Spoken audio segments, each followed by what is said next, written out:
Hi dears, welcome back to my channel. ഇന്ന് നമുക്കൊരു pyjama set എങ്ങനെയാണ് സ്റ്റിച്ച് ചെയ്തെടുക്കുന്നത് നോക്കാം. 10 ഇയേഴ്സ് ആയവർക്കുള്ളൊരു മെഷർമെൻറ്റിലാണ് കേട്ടോ ഇത് ചെയ്തെടുക്കുന്നത്. നമുക്ക് നൈറ്റ് വിയേഴ്സൊക്കെ ആയിട്ട് ഈസി ആയിട്ട് വിയർ ചെയ്യാൻ പറ്റുന്ന ഒരു സെറ്റാണിത്. അപ്പോൾ ഇതെങ്ങനെ ചെയ്യുന്നത് നോക്കാം. ഇതിന് വേണ്ടി ഞാൻ എടുത്തിട്ടുള്ളത് കോട്ടൻ്റെ ഫാബ്രിക്കാണ്. ഇതൊരു 3 മീറ്റർ ക്ലോത്ത് ഉണ്ട് കേട്ടോ. അപ്പോൾ നമുക്ക് അത്രയൊന്നും ആവശ്യമില്ല, ഒരു 1.5 മീറ്റർ നമുക്ക് മതിയാവും. 10 വയസ്സായ മോൾക്കുള്ളതല്ലേ. അപ്പോൾ ഞാനിതുപോലെ 2 ചെയ്തെടുക്കുന്നുണ്ട്. 10 വയസ്സും പിന്നെ 8 വയസ്സായ കുട്ടികൾക്കുള്ള 2 ചെയ്തെടുക്കുന്നുണ്ട്. അപ്പോൾ നമുക്ക് 1.5 മീറ്ററാണ് ആവശ്യമുള്ളത്. ഒരെണ്ണം ചെയ്യാനാണ് 1.5 മീറ്റർ കേട്ടോ, 2 ചെയ്യാനാണ് 3 മീറ്റർ എടുത്തിട്ടുള്ളത്. അപ്പോൾ ടോപ്പിന് വേണ്ടിയിട്ട് ആദ്യം ഇതിൽ ഞാൻ ഇതുപോലെ ഒരു പീസ് കട്ട് ചെയ്ത് മാറ്റിയിട്ടുണ്ട്. ഇതിൻ്റെ ലെങ്ത്ത് വരുന്നത് 16 ഇഞ്ചസ് ആണ്. അപ്പോൾ 2 ഇഞ്ച് കൂടി എക്സ്ട്രാ എടുത്തിട്ടുണ്ട് സീം അലവൻസിന് വേണ്ടിയിട്ട്. അതുപോലെ ഇതിൻ്റെ വിഡ്ത്ത് വരുന്നത് ടോട്ടൽ 26 ആണ് നമുക്ക് വേണ്ടത്. അപ്പോൾ 28 എടുത്തിട്ടുണ്ട്. സീം അലവൻസും കൂടി ആഡ് ചെയ്തിട്ട് കുറച്ച് എക്സ്ട്രാ ആക്കിയിട്ട് എടുത്തിട്ടുണ്ട്. ഷോൾഡർ ലെങ്ത്ത് 6.5 ഇഞ്ച് മാർക്ക് ചെയ്ത് കൊടുത്തിട്ടുണ്ട്. അതുപോലെ ആം ഹോളിനും വേണ്ടിയിട്ട് 6.5 ഇഞ്ചാണ് എടുക്കുന്നത്, അതും മാർക്ക് ചെയ്ത് കൊടുത്തിട്ടുണ്ട്. ഇനി നമുക്ക് ചെസ്റ്റ് ലെങ്ത്ത് എടുക്കുന്നത് 26 ഇഞ്ചസ് ആണ്. അപ്പോൾ അതിനെ 4 മടക്കിയിട്ട് ചെയ്യുമ്പോൾ 6.5 ഇഞ്ചാണ് കിട്ടുക. അപ്പം അതിൻ്റെ കൂടെ 1 ഇഞ്ച് കൂടെ സീം അലവൻസിന് വേണ്ടിയിട്ട് ആഡ് ചെയ്യുന്നുണ്ട്. താഴെ ഭാഗത്തും 6 ഇഞ്ച് മാർക്ക് ചെയ്ത് കൊടുക്കുന്നുണ്ട്. അതിൻ്റെ കൂടെ സീം അലവൻസും കൂടി എടുത്തിട്ട് മാർക്ക് ചെയ്തിട്ടുണ്ട്. ഇനി ഇതൊക്കെ നമുക്കൊന്ന് വരച്ച് കൊടുക്കാം. താഴെ ഭാഗത്ത് കോർണറിൽ 1 ഇഞ്ച് മാർക്ക് ചെയ്ത് കൊടുത്തിട്ടുണ്ട്. എന്നിട്ട് ചെറിയൊരു കർവായിട്ട് ആ ഒരു ഭാഗം കട്ട് ചെയ്ത് മാറ്റുന്നുണ്ട്. ഇത് ടോപ്പിൻ്റെ ബാക്ക് സൈഡാണ് കേട്ടോ കട്ട് ചെയ്തെടുക്കുന്നത്. ഫ്രണ്ട് സൈഡ് നമ്മൾ സെപ്പറേറ്റ് ആയിട്ടാണ് കട്ട് ചെയ്തെടുക്കുന്നത്. ചെറിയൊരു ഡിഫറൻറ്റ് ഉണ്ട്. അപ്പോൾ അങ്ങനെ തന്നെ സെപ്പറേറ്റ് ആയിട്ടാണ് കട്ട് ചെയ്തെടുക്കുന്നത്. അപ്പോൾ നമ്മുടെ ബാക്ക് സൈഡ് ഇവിടെ റെഡി ആയിട്ടുണ്ട്. ഇങ്ങനെയാണ് ബാക്ക് സൈഡിൻ്റെ ഒരു പാറ്റേൺ കിട്ടുന്നത്. ഇനി നമുക്കതുപോലെ തന്നെ ഫ്രണ്ടും കൂടെ ഒന്ന് കട്ട് ചെയ്തെടുക്കണം. അപ്പോൾ അതിന് വേണ്ടിയിട്ട് സെയിം ലെങ്ത്തിൽ 18 ഇഞ്ചസിലാണ് ഈ ഒരു ക്ലോത്തും ഞാൻ എടുത്തിട്ടുള്ളത്. ഫ്രണ്ടിൽ കോളർ കൊടുത്തിട്ടാണല്ലോ ചെയ്യുന്നത്. അപ്പോൾ അതിന് വേണ്ടിയിട്ട് ഞാൻ ആദ്യമേ 3 ഇഞ്ച് മാർക്ക് ചെയ്ത് കൊടുക്കുന്നുണ്ട്. അപ്പോൾ ഈ 3 ഇഞ്ച് മാർക്ക് ചെയ്തതിൻ്റെ ബാക്കി വരുന്നിടത്തുനിന്നാണ് നമ്മൾ ഫ്രണ്ട് പീസിന് വേണ്ടിയിട്ട് കട്ട് ചെയ്തെടുക്കുക. അപ്പോൾ അത് ആദ്യമേ മാർക്ക് ചെയ്ത് കൊടുത്തിട്ടുണ്ട്.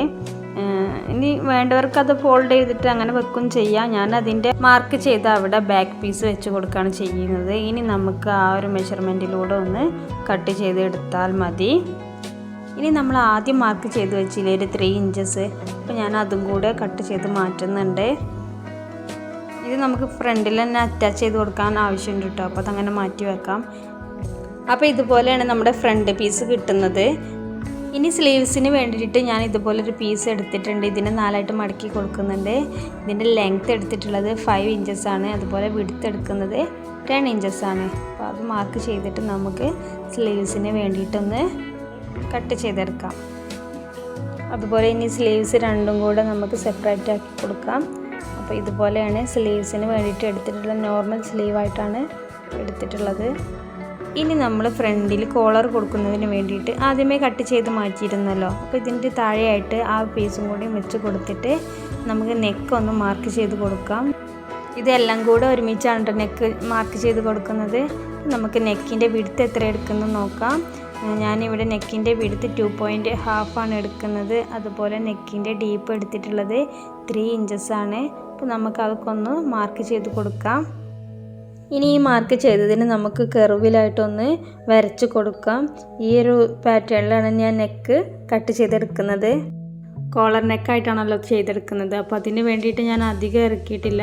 കോളറിൻ്റെ താഴേക്ക് കുറച്ച് നമുക്ക് ഏതായാലും ഇറങ്ങിയിട്ട് തന്നെ നിൽക്കും. അപ്പോൾ ആ ഒരു ഭാഗം ഞാൻ കട്ട് ചെയ്ത് മാറ്റിയിട്ടുണ്ട്.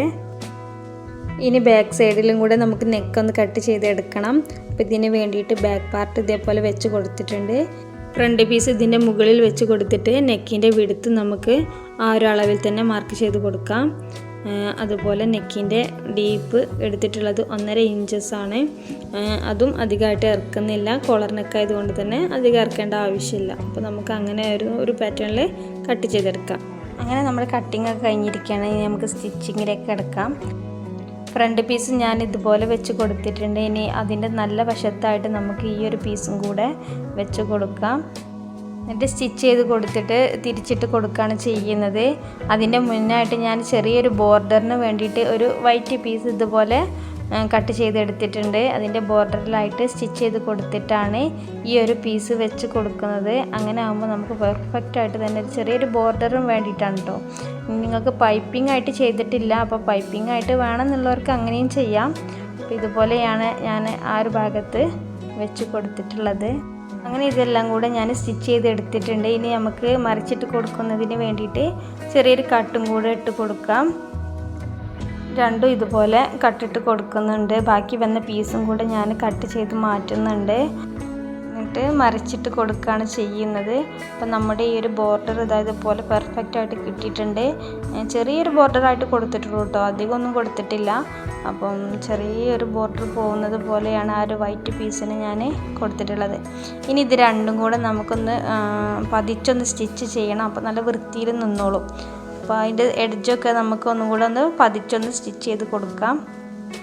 അതുപോലെ തന്നെ ബാക്ക് പീസും കൂടെ നല്ല വശത്തായിട്ട് വെച്ചിട്ട് നമുക്ക് ഷോൾഡർ ഒന്ന് അറ്റാച്ച് ചെയ്ത് കൊടുക്കാം. അങ്ങനെ ഷോൾഡർ രണ്ടും അറ്റാച്ച് ചെയ്ത് കൊടുത്തിട്ടുണ്ട്. ഇനി നമുക്ക് ഈ ഫ്രണ്ട് പീസിന് ഒന്നിൻ്റെ മുകളിൽ ഒന്നായിട്ട് വരുന്ന രൂപത്തിലൊന്ന് വെച്ച് കൊടുക്കാം. നമ്മൾ ബട്ടൺ ആയിട്ടാണല്ലോ ആ ഒരു ഭാഗം ചെയ്തെടുക്കുന്നത്. അപ്പോൾ അതുപോലെ നമ്മുടെ കോളറിൻ്റെ ഒരു ഭാഗം കൂടി നമുക്കൊന്ന് ഇതുപോലെ ഒന്ന് മടക്കി കൊടുക്കാം. അപ്പോൾ ആ ഒരു ഭാഗം പെർഫെക്റ്റ് ആയിട്ട് കിട്ടിയിട്ടുണ്ട്. ഇനി നമുക്ക് കോളറും കൂടെ ജോയിൻ ചെയ്ത് കൊടുക്കണം. അപ്പോൾ അത് എങ്ങനെ ചെയ്യുന്നത് നോക്കാം. അപ്പോൾ നമ്മൾ ഇതുപോലെ ഇവിടുന്ന് ഒരു 2 ഇഞ്ച് മാർക്ക് ചെയ്ത് കൊടുക്കണം. രണ്ട് ഭാഗത്തായിട്ടും ഇതുപോലെ 2 ഇഞ്ചാണ് മാർക്ക് ചെയ്ത് കൊടുക്കുന്നത്. ആ മാർക്ക് ചെയ്തതിൻ്റെ അവിടുന്ന് നമ്മൾ ഇങ്ങനെ ഇതുപോലെ കോളറിൻ്റെ ലെങ്ത്ത് കണ്ടുപിടിക്കാൻ വേണ്ടിയിട്ടാണ് ഇതുപോലെ ചെയ്തെടുക്കുന്നത്. എനിക്കിവിടെ 11 ഇഞ്ചസാണ് കിട്ടിയിട്ടുള്ളത്. അപ്പോൾ അതിന് വേണ്ടിയിട്ട് കോളർ കട്ട് ചെയ്യുന്നതിന് വേണ്ടിയിട്ടാണ് ഇങ്ങനെ ഒരു പീസ് എടുത്തിട്ടുണ്ട്. ഇതിൻ്റെ ലെങ്ത്ത് എടുത്തിട്ടുള്ളത് 12 ഇഞ്ചസാണ്. 1 ഇഞ്ച് എക്സ്ട്രാ സീം അലവൻസിന് വേണ്ടിയിട്ട് എടുക്കുന്നുണ്ട്. അപ്പോൾ നമുക്ക് 6 മാർക്ക് ചെയ്ത് കൊടുക്കുക. അതുപോലെ ഇതിൻ്റെ വിഡ്ത്ത് എടുത്തിട്ടുള്ളത് 3 ഇഞ്ചസാണ്. നമ്മുടെ ഒരു കോളറിൻ്റെ ഒരു ആവറേജ് ലെങ്ത്ത് എന്ന് പറയുന്നത് 3 ഇഞ്ചസാണ്. അപ്പോൾ അതും മാർക്ക് ചെയ്ത് കൊടുത്തിട്ടുണ്ട്. ഇനി ഇതിൻ്റെ എഡ്ജിലായിട്ട് ഞാൻ 2 ഇഞ്ചാണ് മാർക്ക് ചെയ്ത് കൊടുക്കുന്നത്. 1 ഇഞ്ച് ഞാൻ കുറച്ചിട്ടാണ് ആ ഒരു ഭാഗം മാർക്ക് ചെയ്ത് കൊടുക്കുന്നത്. നമ്മുടെ കോളറിൻ്റെ ഒരു ഷേപ്പ് എന്ന് പറയുന്നത് ഇതുപോലെയാണ്. അപ്പോൾ ഇതിലൂടെയൊക്കെ നമുക്കൊന്ന് വരച്ച് കൊടുക്കാം. നമ്മൾ 6 ഇഞ്ച് മാർക്ക് ചെയ്തില്ലേ, അവിടെയൊക്കെ ഒന്ന് ചെരിച്ചിട്ടാണ് ആ ഒരു ഭാഗം വരച്ച് കൊടുക്കുന്നത്. ഇതുപോലെയാണ് ഈ കോളറ് കട്ട് ചെയ്തെടുക്കുന്നത്. ഇതുപോലെ കോളറിനൊന്ന് കട്ട് ചെയ്തെടുത്തിട്ടുണ്ട്. ഇനി നമുക്കിതിൻ്റെ ഫ്രണ്ടും ബാക്കും പീസ് ഒന്ന് സെപ്പറേറ്റ് ചെയ്തെടുക്കാം. അതുപോലെ ഞാൻ ഈ ഒരു ഇതിൻ്റെ എഡ്ജിലൂടെ ആയിട്ട് ആ ഒരു വൈറ്റ് പീസും കൂടെ ബോർഡറിൽ കൊടുക്കുന്നുണ്ട്. അപ്പോൾ ആദ്യം തന്നെ അതിനൊന്ന് സ്റ്റിച്ച് ചെയ്ത് എടുത്തിട്ട് പിന്നെ അതിൻ്റെ മുകളിലായിട്ട് ബാക്ക് പീസും കൂടെ ഒന്ന് വെച്ച് കൊടുക്കുകയാണ് ചെയ്യുന്നത്. അപ്പോൾ നമുക്ക് പെർഫെക്റ്റ് ആയിട്ട് തന്നെ ആ ഒരു ഭാഗം കിട്ടും.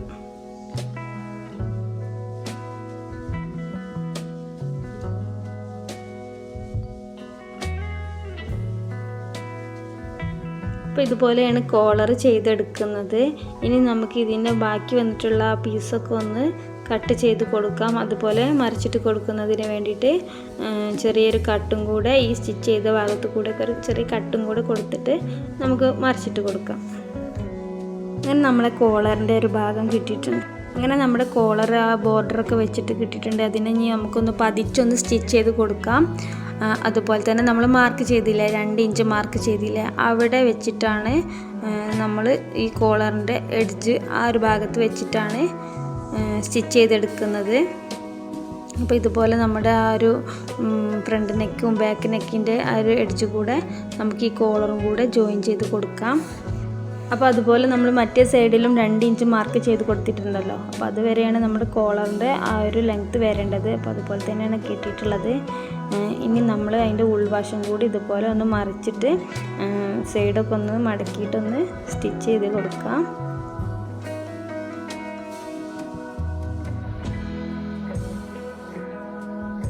അങ്ങനെ നമ്മുടെ കോളറിൻ്റെ പരിപാടിയൊക്കെ കഴിഞ്ഞിരിക്കുകയാണ്. ഇനി നമുക്ക് ഇതിനൊന്ന് വെച്ച് നോക്കാം. ഒന്നിൻ്റെ മുകളിലായിട്ട് ഒന്നിനെ വെക്കുന്ന പോലെയാണ് കേട്ടോ ഈ ഒരു ഫ്രണ്ടിൽ വെച്ച് കൊടുക്കുന്നത്. നമുക്ക് ബട്ടണൊക്കെ കൊടുക്കുന്നതിന് വേണ്ടിയിട്ടാണ്. അങ്ങനെ നമ്മുടെ ആ കോളറിൻ്റെ ഒരു ഭാഗം ഓപ്പൺ ആക്കിയിട്ട് ഇതുപോലെയാണ് നമുക്ക് കോളർ കിട്ടിയിട്ടുള്ളത്. ഇനി നമുക്ക് 2 സ്ലീവ്സും കൂടെ ഒന്ന് ജോയിൻ ചെയ്ത് കൊടുക്കണം. അതുപോലെ അതിൻ്റെ ബോർഡറും എഡ്ജും ഒക്കെ ഒന്ന് നമുക്ക് ജസ്റ്റ് ഒന്ന് മടക്കി തയ്ക്കണം. അപ്പോൾ അതൊക്കെ ചെയ്തിട്ട് വരാം. അങ്ങനെ നമ്മുടെ ഷർട്ട് റെഡി ആയിട്ടുണ്ട്. ഇതിൻ്റെ സൈഡൊക്കെ ജോയിൻ ചെയ്ത് കൊടുത്തിട്ടുണ്ട്. അതുപോലെ ഇതിൻ്റെ താഴെ ബോർഡറൊക്കെ മടക്കി തയ്ച്ച് കൊടുത്തിട്ടുണ്ട്. ഇനി നമ്മൾ ഇതിൻ്റെ ഫ്രണ്ടിൽ ബട്ടണാണ് ചെയ്ത് കൊടുക്കുന്നത്. അപ്പോൾ ബട്ടൺ ചെയ്യുന്നതിന് വേണ്ടിയിട്ട് ഒന്നിൻ്റെ മുകളിൽ ഒന്നിനായിട്ട് വെച്ച് കൊടുക്കുന്നുണ്ട്. ഇനി നമുക്ക് ആ ഒരു ഭാഗമൊക്കെ ഒന്ന് മാർക്ക് ചെയ്ത് കൊടുക്കണം. അപ്പോൾ ഇതുപോലെ ഈ മെഷർമെൻറ്റ് വെച്ചിട്ട് ഞാൻ 3 ഇഞ്ച് വിഡ്ത്തിലാണ് കേട്ടോ ഓരോ ബട്ടണും മാർക്ക് ചെയ്ത് കൊടുക്കുന്നത്. അപ്പോൾ ആ ഒരു ഭാഗം മാർക്ക് ചെയ്തെടുക്കാം. ഇങ്ങനെ ചെയ്യുമ്പോൾ എനിക്ക് അവിടെ 4 ബട്ടൺ വെക്കാനുള്ള ഒരു സ്പേസാണ് കേട്ടോ കിട്ടിയിട്ടുള്ളത്. അപ്പോൾ അത് 4 ബട്ടൻ്റെ ഹോളും ബട്ടണും ചെയ്ത് കൊടുക്കുന്നുണ്ട്. അത് ഞാൻ ഡീറ്റെയിൽഡായിട്ട് വേറെ വീഡിയോയിൽ ചെയ്യുന്നതായിരിക്കും. അപ്പോൾ ഇതുപോലെ ഞാൻ ബട്ടൺ ചെയ്തെടുത്തിട്ടുണ്ട്. അപ്പോൾ നമുക്ക് ആ ഒരു ഭാഗം ഇതുപോലെ ബട്ടൺ ഇട്ട് കൊടുക്കാം. അപ്പോൾ ഇതുപോലെ നമുക്ക് വളരെ എളുപ്പത്തിൽ തന്നെ ഒരു കോളറുള്ളൊരു ടോപ്പ് തയ്ച്ചെടുക്കാൻ വളരെ ഈസിയാണ്. ഈ ഒരു പാറ്റേണിൽ നമുക്ക് പെട്ടെന്ന് തന്നെ തയ്ച്ചെടുക്കാം. അതുപോലെ തന്നെ ഇതിൻ്റെ ആ ഒരു കോളറിൻ്റെ ആ ഒരു ഭാഗത്ത് ഞാൻ ചെറുതായിട്ടൊരു നോട്ട് ഇട്ട് കൊടുക്കുന്നുണ്ട് കേട്ടോ. അതിങ്ങോട്ട് മുന്നിലേക്ക് ഓപ്പണായി പോവാതിരിക്കാൻ വേണ്ടി ചെറുതായിട്ടൊരു നോട്ടും കൂടെ ഇട്ട് കൊടുക്കുന്നുണ്ട്. അപ്പോൾ നമ്മുടെ ടോപ്പ് ഇവിടെ റെഡി ആയിട്ടുണ്ട്. ഇനി നമുക്ക് ഇതിലേക്കുള്ളൊരു പൈജാമയും കൂടി സെറ്റ് ചെയ്തെടുക്കാനുണ്ട്. അപ്പോൾ അതെങ്ങനെയാണ് ചെയ്യുന്നത് നോക്കാം. അതിനു വേണ്ടി ഞാൻ എടുത്തിട്ടുള്ളത് 1 മീറ്റർ ഫാബ്രിക്കാണ്. 1.5 മീറ്ററാണ് ടോട്ടൽ എടുത്തിട്ടുള്ളത്. ടോപ്പിന് വേണ്ടിയിട്ട് ഞാൻ 1/2 മീറ്ററാണ് ഉപയോഗിച്ചിട്ടുള്ളത്. അപ്പോൾ 1 മീറ്റർ ഇതുപോലെ 4ആയിട്ട് മടക്കി കൊടുത്തിട്ടുണ്ട്. ടോട്ടൽ ലെങ്ത്ത് എടുക്കുന്നത് 26 ആണ്. അപ്പോൾ അതിനുള്ള ക്ലോത്ത് കിട്ടുന്നുണ്ടോയെന്ന് ഞാൻ നോക്കുന്നുണ്ട്. അതുപോലെ മുകളിൽ നിന്ന് 2 ഇഞ്ച് ഞാൻ മാർക്ക് ചെയ്ത് കൊടുക്കുകയാണ്. നമ്മുടെ ബെൽറ്റിന് വേണ്ടിയിട്ടാണ്. ആ ഒരു ഭാഗത്ത് ഇലാസ്റ്റിക് കൊടുക്കുന്നതിന് വേണ്ടിയിട്ടാണ് 2 ഇഞ്ച് ആദ്യമേ ഞാൻ മാർക്ക് ചെയ്തിട്ട് വരച്ച് കൊടുക്കുന്നുണ്ട്. ഇനി അതിൻ്റെ താഴെ നിന്നാണ് ഈ മാർക്ക് ചെയ്തില്ലേ, അതിൻ്റെ താഴെ നിന്നാണ് നമ്മൾ മെഷർമെൻറ്റ് എടുക്കേണ്ടത്. പ്രത്യേകം ശ്രദ്ധിക്കണം. ഞാനിവിടെ എടുക്കുന്നത് 26 ആണ്. അതിൻ്റെ കൂടെ സീം അലവൻസും കൂടെ 2 ഇഞ്ച് കൂടി മാർക്ക് ചെയ്ത് കൊടുത്തിട്ട് ടോട്ടൽ 28 എടുക്കുന്നുണ്ട്. അപ്പോൾ ആ ഒരു ഭാഗം നമുക്ക് മാർക്ക് ചെയ്ത് കൊടുക്കാം. ഇനി നമുക്ക് ഹിപ്പ് റൗണ്ട് മാർക്ക് ചെയ്ത് കൊടുക്കാം. എൻ്റെ ടോട്ടൽ ഹിപ്പ് ലെങ്ത്ത് വന്നിട്ടുള്ളത് 20 ആണ്. അപ്പോൾ ഈ ഒരു ക്ലോത്തിനെ ഞാൻ 4ആയിട്ട് മടക്കിയിട്ടാണല്ലോ ചെയ്യുന്നത്. അപ്പോൾ ഈ ഒരു ഭാഗത്ത് 6 ആണ് വരുന്നത്. അതിൻ്റെ കൂടെ ഞാനൊരു 4 ഇഞ്ച് എക്സ്ട്രാ ആഡ് ചെയ്ത് കൊടുക്കുന്നുണ്ട്. സീം അലവൻസും കൂടി ആഡ് ചെയ്തിട്ട് ഞാനിവിടെ ഒരു 10 ഇഞ്ച് മാർക്ക് ചെയ്ത് കൊടുക്കുന്നുണ്ട്. അപ്പോൾ 4 ഭാഗത്തായിട്ട് നമ്മൾ 10 ഇഞ്ച് മാർക്ക് ചെയ്യുമ്പോൾ നമുക്ക് ടോട്ടൽ 40 ഇഞ്ചസ് കിട്ടും. അപ്പോൾ നമുക്ക് അതിനെ ഇലാസ്റ്റിക് വെച്ചിട്ട് നമ്മൾ 20 ഇഞ്ചസ് ആക്കിയിട്ട് കൊണ്ടുവരും.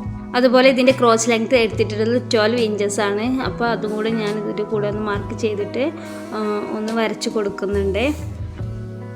ബോട്ടം ലെങ്ത്ത് എടുക്കുന്നത് 6 ഇഞ്ചസ് ആണ്. അതിൻ്റെ കൂടെ 1 ഇഞ്ച് സീം അലവൻസും കൂടി കൂട്ടിയിട്ട് 7 ഇഞ്ചസ് മാർക്ക് ചെയ്ത് കൊടുക്കുന്നുണ്ട്. ഇനി നമുക്ക് ആ ഒരു ഭാഗം ഇതുപോലെ കർവായിട്ടൊന്ന് മാർക്ക് ചെയ്ത് കൊടുക്കാം. ഇനി ഈ മാർക്ക് ചെയ്തതിനെയൊക്കെ നമുക്കൊന്ന് കട്ട് ചെയ്തെടുക്കേണ്ടതുണ്ട്. അപ്പോൾ ഇതുപോലെ നമുക്ക് ഇതിനൊന്ന് കട്ട് ചെയ്ത് മാറ്റാം. അപ്പോൾ ഇതുപോലെ നമുക്ക് 2 പീസ് കിട്ടിയിട്ടുണ്ട്. ഇനി നമുക്ക് ഇതിനൊന്ന് ഓപ്പൺ ചെയ്ത് നോക്കാം. ഇതിൻ്റെ നല്ല വശവും കൂടി വെച്ചിട്ടാണ് ആദ്യം നമ്മളിതിൻ്റെ ക്രോച്ച് ഏരിയ ഉണ്ടല്ലോ അതാണ് സ്റ്റിച്ച് ചെയ്തെടുക്കുന്നത്. പിന്നെ നമ്മളതിൻ്റെ താഴെ ഭാഗം ഇതുപോലെ ജോയിൻ ചെയ്ത് കൊടുക്കുകയാണ്. അപ്പോൾ നമുക്ക് പെട്ടെന്ന് തന്നെ പറഞ്ഞിട്ട് പോകണം കേട്ടോ. ഇനി നമുക്ക് ഇതിൻ്റെ മുകൾ ഭാഗത്തായിട്ട് ഇലാസ്റ്റിക്കും കൂടി ജോയിൻ ചെയ്ത് കൊടുക്കേണ്ടതുണ്ട്. അപ്പോൾ ഇങ്ങനെ ഇലാസ്റ്റിക്കിൻ്റെ ലെങ്ത്ത് എങ്ങനെ എടുക്കാമെന്ന് നോക്കാം. നമ്മുടെ ടോട്ടൽ ഹിപ്പ് റൗണ്ട് വരുന്നില്ലേ, അതിനോട് 4 ഇഞ്ച് മൈനസ് ചെയ്തിട്ട് വേണം നമുക്ക് ഇലാസ്റ്റിക് എടുക്കാനായിട്ട്. അപ്പോൾ എനിക്കിവിടെ 20 ഇഞ്ചസാണ് ഹിപ്പ് റൗണ്ട് വരുന്നത്. അപ്പോൾ അതിനോട് 4 ഇഞ്ച് മൈനസ് ചെയ്തിട്ട് 16 ഇഞ്ചാണ് ഇലാസ്റ്റിക്കിൻ്റെ മെഷർമെൻറ്റ് നമ്മൾ എടുക്കേണ്ടത്. അപ്പോൾ ഇലാസ്റ്റിക് ഇട്ട് കൊടുക്കുന്നതിന് വേണ്ടി ആദ്യമേ ഞാനത് ആ 2 ഇഞ്ച് മാർക്ക് ചെയ്തതൊന്ന് മടക്കി തേച്ച് കൊടുത്തിട്ട് ഇതുപോലെ ഒരു ഹോൾ ഉണ്ടാക്കി കൊടുത്തിട്ടുണ്ട്. അപ്പോൾ അതിലൂടെ നമുക്ക് ഈ ഇലാസ്റ്റിക് ഒന്ന് കടത്തിയെടുക്കാം. ഇലാസ്റ്റിക്കിൻ്റെ മറ്റേ ഭാഗം നമ്മൾ ഉള്ളിലേക്ക് പോവാതിരിക്കാൻ വേണ്ടിയിട്ട് ഞാനൊരു പിൻ ചെയ്ത് കൊടുക്കുന്നുണ്ട്. അപ്പോൾ നമുക്കിങ്ങനെ വലിക്കുമ്പോൾ ആ ഒരു ഭാഗം ഉള്ളിലേക്ക് പോയിട്ട് പിന്നെ അത് നമുക്കൊരു ബുദ്ധിമുട്ടാവുമല്ലോ. അപ്പോൾ അതിന് വേണ്ടിയിട്ട് ഞാൻ ആദ്യം ഇങ്ങനെ ചെയ്തിട്ട് ഈ 2 ഭാഗം കൂടി ജോയിൻ ചെയ്ത് കൊടുത്തിട്ട് പിന്നെ ഓപ്പണുള്ള ഭാഗം കൂടി സ്റ്റിച്ച് ചെയ്ത് കൊടുക്കുകയാണ് ചെയ്യുന്നത്. അങ്ങനെ നമ്മുടെ ഈ ഒരു പൈജാമ റെഡി ആയിട്ടുണ്ട്. ഇതുപോലെ വളരെ സിമ്പിളായിട്ട് നമുക്ക് പൈജാമ ചെയ്തെടുക്കാം.